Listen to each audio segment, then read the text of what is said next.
Welcome back, everyone, to the AI Navigator. I feel like it's been a crazy week in AI land. Like every time I refresh my feed, there's another insane breakthrough or some new tool that's popped up. It's a lot. Oh, yeah. I totally get that. The pace of innovation is so wild right now, and I know it can be super overwhelming to keep up with. But hey, that's what we're here for, right? To help everyone navigate all this Mm, and make sense of what's actually important, you got it. and maybe even have a little fun along the way. Absolutely. So let's dive into some of the biggest news from this past week. And believe me, there's a lot to talk about. Okay, I'm ready. Let's hear it. First off, OpenAI had this massive week of announcements. They've been doing a ton to push the limits of what's even possible with AI. Yeah, OpenAI is really out there on the cutting edge. For sure. They just launched a bunch of new stuff for ChatGPT, like adding live video, and Canvas is now free for everyone to use. Oh. Oh, and get this, they just unveiled a brand new AI video generator called Sora. Have you seen it? Yeah, I've been playing around with it. It's pretty mind-blowing, right? The fact that AI can now generate realistic video like that. It's wild. It really is. I think it speaks to how seriously OpenAI is taking this whole idea of weaving AI into our everyday lives. They're definitely going all in on that. And I think it's pretty exciting. Think about it. With live video and ChatGPT, you could do all sorts of things. Like you could literally share your screen with ChatGPT and do real-time troubleshooting if you're having tech issues. Oh, yeah, I see what you mean. Or like imagine learning a new language and you could have a live video chat with a tutor right there in ChatGPT, getting instant feedback on your pronunciation. That's crazy. Or like, what about brainstorming ideas for a project with a team? Live video could change how we collaborate. Totally. And for creative types, think about the potential for interactive storytelling. Live video in ChatGPT could be a game changer for how we experience stories. Okay, so let's move on to Canvas, because this is something I'm super excited about. I mean, I've been wanting to try it out, and now it's finally free for anyone to use. I know, right? It's such a cool tool having that side-by-side view where you can chat with ChatGPT and then have your editor for writing or coding right next to it. Exactly. I mean, it just feels so intuitive. Like you could be writing a report and have ChatGPT help you edit it as you go, Mhm. or adjust the reading level, or even brainstorm different ways to approach the whole thing. Right. It's like having an AI assistant sitting right there with you, helping you work through it all in real time. Oh, and I think they even added Python code execution right into Canvas now. Yeah, I saw that too. That's huge for making coding with AI even more accessible. Now, anyone can just have ChatGPT generate some code, test it out, and tweak it all within the Canvas interface. It's crazy convenient. Definitely win for developers and for people who are just starting out learning to code. For sure. Speaking of making things easier, how about OpenAI's new Sora video generator? I saw a couple of the early demos, and I was totally blown away. It's amazing how realistic those videos look. It's honestly kind of scary how good it is. Makes you wonder what's going to happen to like filmmaking and animation. I know, right? It's like we're living in a science fiction movie where AI could just create anything. It kind of feels that way, doesn't it? But it's not just OpenAI making huge moves in AI this week. Did you see that Apple's jumping into the game too? Oh, yeah. Apple's been kind of quiet on the AI front, but they've definitely taken notice of what's going on. For sure. They just announced they're going to integrate ChatGPT right into their ecosystem, starting with Siri. Yep, looks like they're finally getting serious about giving Siri some real conversational power. Finally. Because, let's be honest, Siri has needed some help for a while. But imagine now you could actually ask Siri to summarize a document or brainstorm ideas with you, or even write a poem. Exactly. It's like bringing all the power of ChatGPT right to your phone, which honestly is where most people are spending their time these days. Totally. But what about privacy? That's got to be a concern, right? Apple having access to all our ChatGPT conversations. I mean, it's a fair point. It's something we definitely need to pay attention to as these integrations roll out. Good point. So we've talked about the big players like OpenAI and Apple, but there's also a ton going on in the startup scene.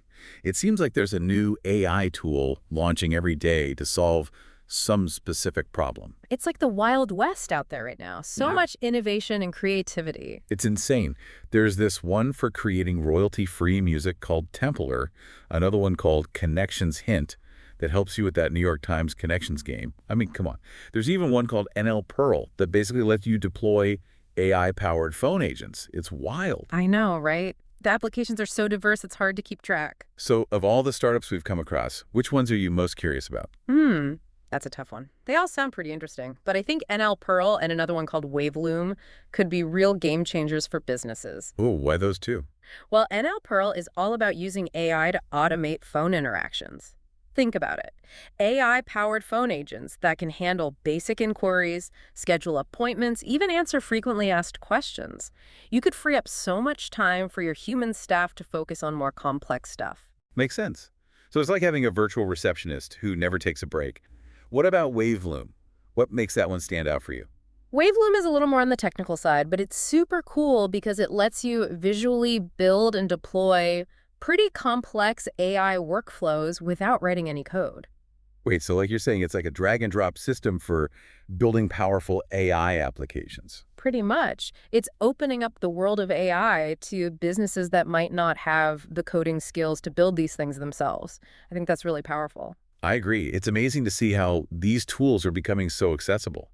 But I know all these terms and concepts can be pretty confusing, especially if you're new to the AI world. Yeah, definitely. There's a lot of jargon flying around. So let's take a moment to address some of the most common questions we've been getting from listeners, just to make sure everyone's on the same page, right? Sounds good. Let's Got it. clear up some of that confusion. Okay, first up is, what is post-training in AI? I've seen this term everywhere lately, but I'm not totally sure what it means. So it's actually about how AI models keep learning and getting better even after their initial training phase.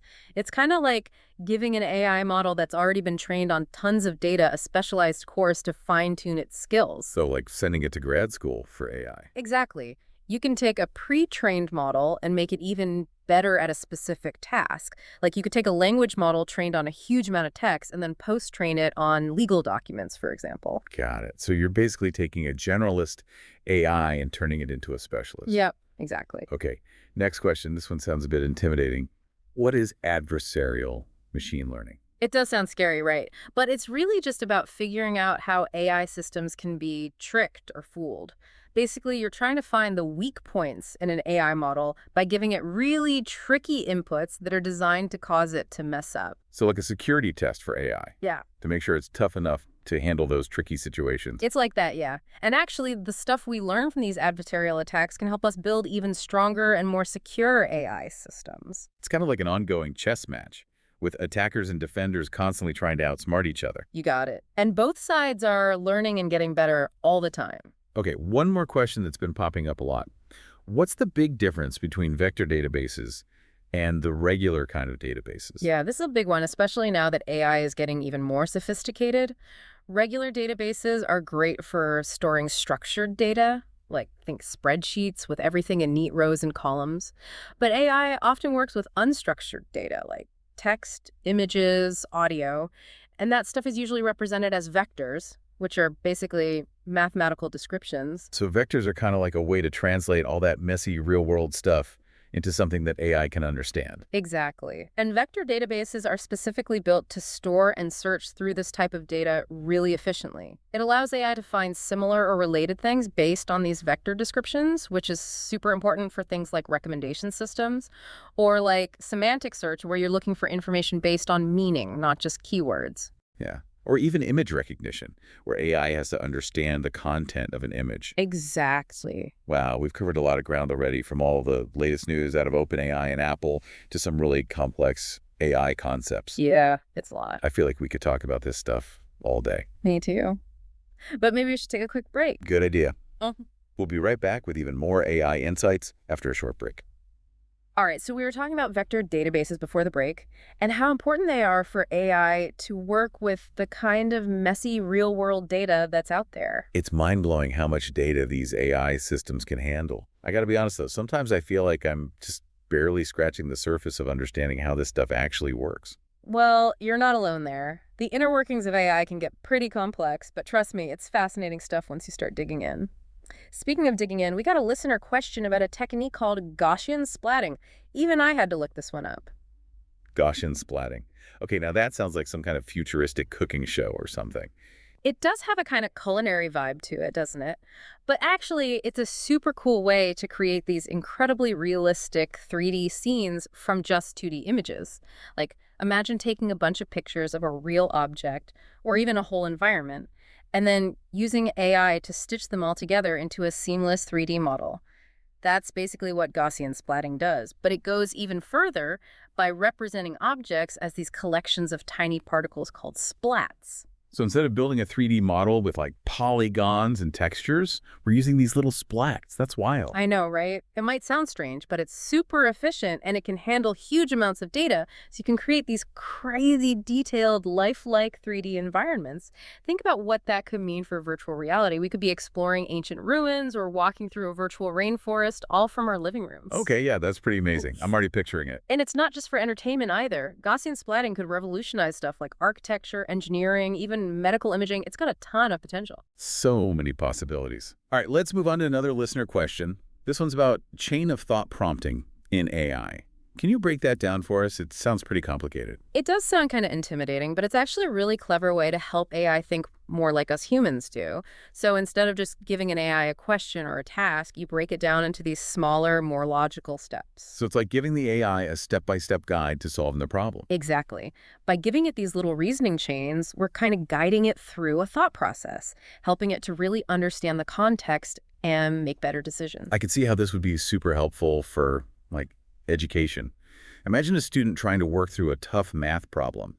Chain of thought prompting could walk them through each step, help them see the logic behind it. Absolutely. It's got applications in research, writing, even brainstorming new ideas. It's all about helping AI to think more systematically and come up with more meaningful outputs. That makes a lot of sense. Speaking of training AI models, we got a question about epochs. I know that term gets thrown around a lot, but I'm still not entirely sure what it means. It's a really important concept in AI training. Think of an epoch as one complete pass through all the data that's being used to train the model. So during each epoch, the model gets to see all the data, learn from it, and adjust itself to get better at whatever task it's being trained for. You got it. And the number of epochs you use can really affect how well the model performs. Too few epochs, and it might not learn enough. Too many, and it might start to overfit the data. Overfit, what does that mean? It means the model becomes like too specialized to the training data, and it doesn't do as well with new information. It's like finding the right balance, not too much, not too little. It's like that Goldilocks zone, right? Yeah. Just the right number of epochs to get the model learning effectively. Exactly. Finding that sweet spot is all about optimizing the model's performance. Gotcha. Okay, last question for this segment. And this one goes pretty deep into the nuts and bolts of AI. What are weights and biases in AI? I'll admit, this is something I've always struggled to wrap my head around. Don't worry, you're not alone there. A lot of people get tripped up by weights and biases. But basically, think of them as the control knobs that determine how an AI model processes information. Okay, I kind of see where you're going with this. So like, if the AI model is a complex machine, the weights and biases are the settings that determine how the machine runs. That's a great way to think about it. During training, the model adjusts those weights and biases, trying to find the perfect configuration that lets it do whatever task it's been given. It's amazing how much is going on behind the scenes when we're using AI. Yeah. All these calculations and adjustments happening in like milliseconds. It's pretty mind-blowing. And understanding how all that works is really important for figuring out how AI makes decisions, which is crucial for building trust and making sure AI is developed responsibly. Totally agree. It feels like we've covered so much ground in this episode already, from all the latest announcements to some really in-depth explanations. It's been a whirlwind. But it's been awesome. I feel like we've learned a ton. Me too. And the crazy thing is, this is just the tip of the iceberg. There's so much more to explore and discover in the world of AI. That's what makes it so exciting. It really feels like we're just at the beginning of this incredible journey. I know, right? What a time to be alive. Okay, before we get too carried away with the future, let's come back to the present for a minute. We've still got a few more listener questions to tackle, and then we'll wrap up this episode of the AI Navigator.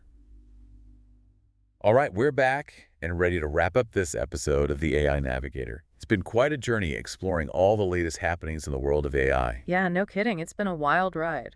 You know, one thing that's really struck me throughout our conversation today is just how much more accessible AI is becoming. Oh, for sure. We talked about OpenAI opening up things like live video and Canvas to everyone, and Apple integrating AI right into their devices. Yeah. It feels like AI is becoming more and more user-friendly, like it's Yeah. part of our everyday lives now. Definitely. It's not just for, like, the tech wizards and researchers anymore. AI is going mainstream, and I think that's super exciting. I agree. And with all these new startups popping up left and right, it seems like there's an AI solution for almost anything these days. Seriously, it's amazing. From making music to automating tasks to like even answering our phones, AI is everywhere. It really is.